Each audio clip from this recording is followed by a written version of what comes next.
네, 안녕하세요. 신바람 국어교실의 신바람입니다. 자, 오늘 배울 교재는요, 2015학년도 9월 고1 전국연합학력평가 제 22번부터 24번 문제를 공부해보는 시간을 갖도록 하겠습니다. 자, 우리 교재 8쪽이고요. 오늘도 열심히 공부해 주시길 부탁드리면서 그럼 바로 수업을 시작하도록 하겠습니다. 먼저 문제부터 보도록 하겠습니다. 22번 문제. 윗글을 읽고 해결할 수 있는 질문으로 적절하지 않은 것은, 이것은 일치불일치 문제와 다름없는 사실적 독해와 관련된 문제가 될 수 있겠습니다. 그래서 어떤 내용들이 있는가 한번 살펴보면 될 것 같고요. 24번 기억의 예, 기억에 대해서 잘 봐야 될 텐데요. 역감시라 그랬습니다. 그러면 역감시에 대한 예는 뭐냐라고 이야기를 했고요. 우리가 찾아봐야 될 것 같습니다. 24번 보기의 자료를 활용하여 조건에 맞게 구상한 내용으로 가장 적절한 것은 뭐냐? 그래서 보기를 쭉 이렇게 이따가 한번 읽어보고 풀어보도록 하고요. 자, 그렇게 하면은 바로 문제를 이제 지문 분석을 들어가는데요. 이 지문은 사회 지문이다라는 거 알고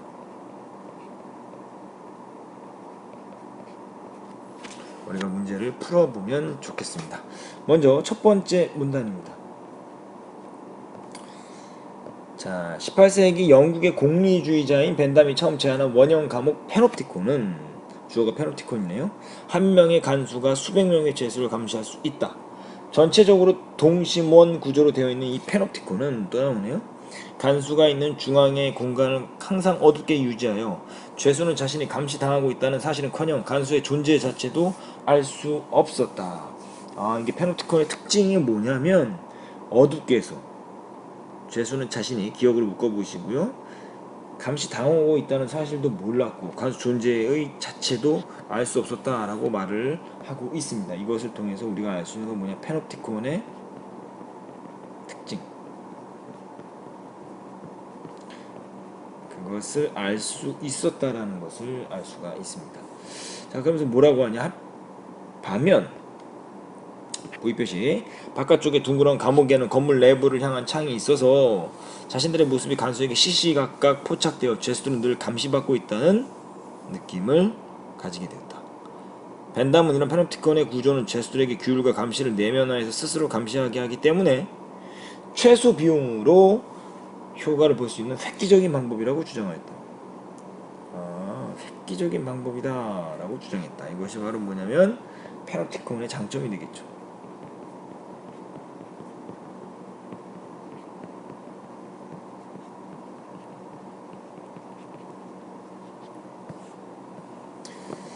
두 번째 문단 들어가 보죠. 1970년대 중반 이른바 정보혁명의 시대가 도래하면서 전자감시가 페놉티콘을 통한 감시에 흡사하다는 인식이 급속히 퍼지면서 당시에는 큰 관심을 끌지 못했던 벤담의 페놉티콘은 다시 주목을 받기 시작했다. 언제요? 1970년대 정보혁명 시대.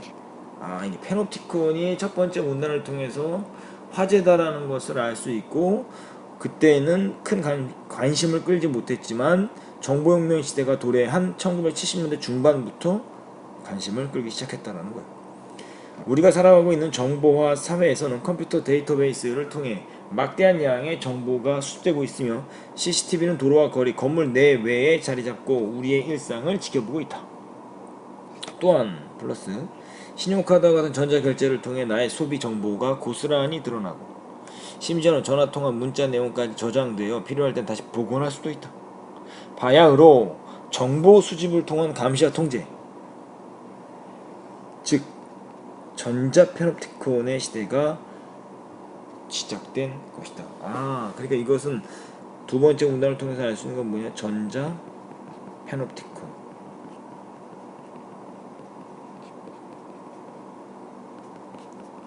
시대다라는 것을 이야기하고 있습니다. 자, 세 번째 문단 가보죠.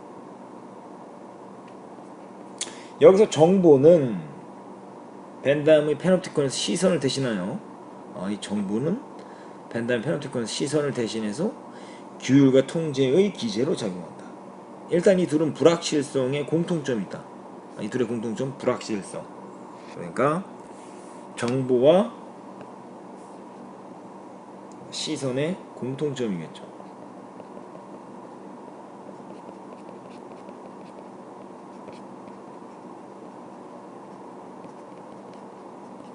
1번. 최수가 늘 자신을 보고 있다고 생각하는 간수 때문에 매사의 행동에 조심하는 것처럼 정보가 수집되는 사람은 자신에 대한 정보가 언제 어떻게 열람될지 확신할 수 없기 때문에 자신의 행동에 주의를 기울인다. 이 둘의 또 다른 공통점으로 비대칭성을 들 수 있다. 비대칭성. 공통점 뭐가 되는 거예요? 2번이 되겠죠.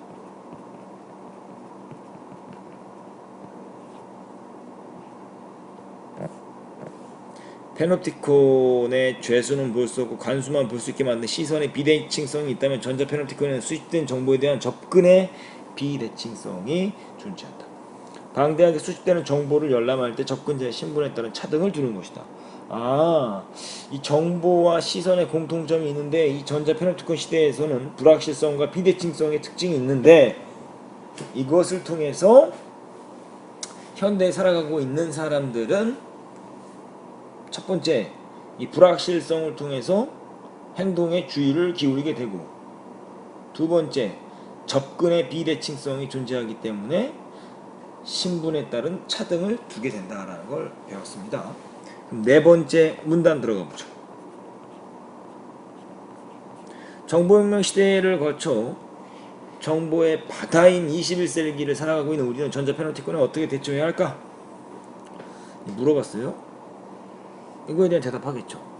단순히 생각해보면 전자 페노티콘의 두 가지 부정적 속성을 해결하면 의외로 답은 간단할 수 있다. 우리가 막연한 불안감, 불확실성에 떨게 하는 무차별적인 정보의 과다 수집을 금하고, 첫 번째, 대처는 어떻게 하냐? 과다 수집, 정보의 과다 수집을 금하고. 대처 방법 1번이 되겠죠.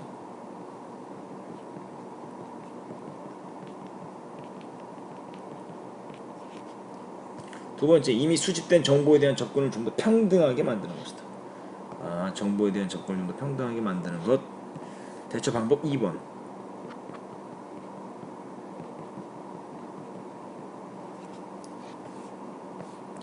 공유할 수 있는 정보를 투명하게 공개할 때 보통 사람들이 권력자를 감시하는 역감시의 결과도 나올 수 있다. 이는 투명한 사회를 향해 가는 첫걸음이 될 것이다. 그러니까 전자 페노티콘의 부정적인 속성을 극복하는 방법이 두 가지. 과다 수집 금하고 정보에 대한 접근을 좀 더 평등하게 만드는 것이다 라고 이야기를 하면서 글을 마치고 있습니다. 그럼 22번 문제부터 풀어보도록 하죠. 해결할 수 있는 질문을 적절하지 않은 전자 페노티콘 사회 특징은 뭐냐? 어디 있었습니까? 두 번째 문단 A에 있었죠? 전자 페노티콘 시대의 특징. CCTV가 있고 모든 신용카드의 사용 정보도 다 돼 있다, 뭐 이런 것도 좀 나와 있습니다. 자, 페노티콘의 기원과 구조적 특징. 첫 번째 문단에 나와 있죠? 18세기 영국의 공리주의자 벤덤이 창안했다. 페노티콘이 초기에 주목받지 못한 원인이 나와 있었습니까? 그러니까 초기에 주목받지 못했다라는 건 두 번째 문단 세 번째 줄에 나와 있긴 하지만 그 원인은 나와 있지 않기 때문에 3번이 틀렸습니다. 이건 알 수가 없죠. 4번 페노티콘과 전자 페노티콘의 공통점과 차이점. 세 번째 문단에 나와 있죠. 정보와 시선 이런 것들을 이야기하면서 알 수가 있었고요. 전자 페노티콘 사회의 문제점을 해결할 수 있는 방안은 네 번째 문단에 잘 나와 있습니다. 두 가지로 이야기를 했지요. 정답은 3번이 되고요. 23번 기억이 역감시라고 그랬어요. 역감시 앞에 부분을 보시죠. 역감시 앞에 부분 뭐라고 써 있습니까?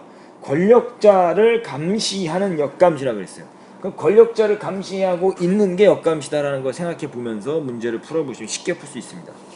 1번 쓰레기를 무단으로 버리는 장소에 CCTV를 설치하자 쓰레기를 무단 투기가 급격하게 줄었다. 이것은 누구를 감시하고 있는 거예요? 권력자를 감시하는 게 아니라 시민을 감시하고 있잖아요. 시민을 감시하고 있기 때문에 이것은 정답이 될 수 없습니다. 2번 학교폭력 신고함을 각 교실마다 설치하고 수시로 확인하자 학교폭력 건수가 눈에 띄게 감소했다. 이것도 시민 감시. 3번 백화점을 찾은 고객카드 사용 내역을 정밀하게 분석한 소비 형태에 따른 마케팅 전략을 수립하였다. 이것도 시민 감시. 4번 신호를 무시하고 무단횡단하는 장소에 경찰관을 상시 배치해서 사람들이 무단횡단하지 않게 되었다. 이것도 시민감시. 그럼 정답은 5번인데 왜 정답이 5번이 되냐 보자. 한번 살펴보도록 하죠. 1년마다 고위 공직자의 재산, 권력자잖아요.